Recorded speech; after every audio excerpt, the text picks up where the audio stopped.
Good afternoon, Shombi. Namaste. Areti. Aapka swagat hai. You know, I got us some chat, some palak pata. I don't know if you've ever tried it. It's one of my favorites. I have not, and I'm looking forward to it. It reminds me of street food that I recently tried, Afghan bolani in Bogle in South Delhi.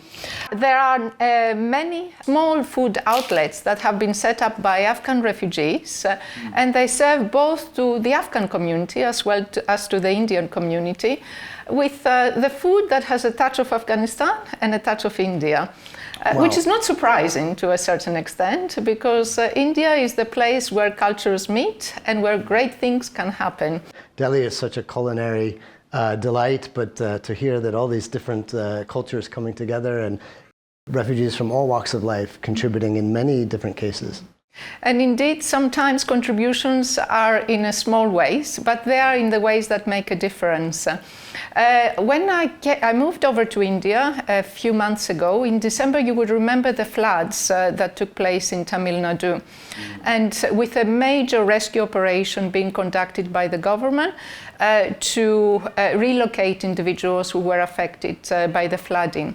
And local community contributed substantially, but so did refugee communities. There is a small women's association called Olaiputu in Tamil Nadu that came to the rescue using their own supplies at the start of the crisis to prepare home-cooked meals for the elderly, for the disabled, for people who could not be moved from their houses, which were affected by flooding, and they were in need of cooked meals.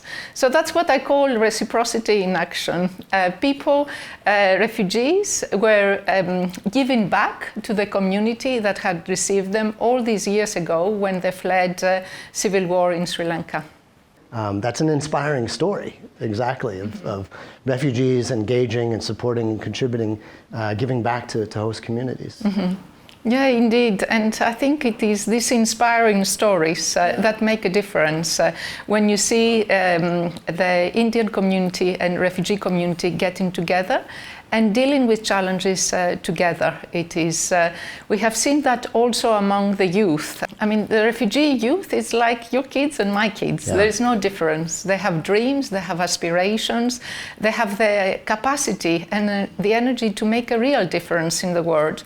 And in a world where we are facing so many challenges, we need all the human potential that we can get.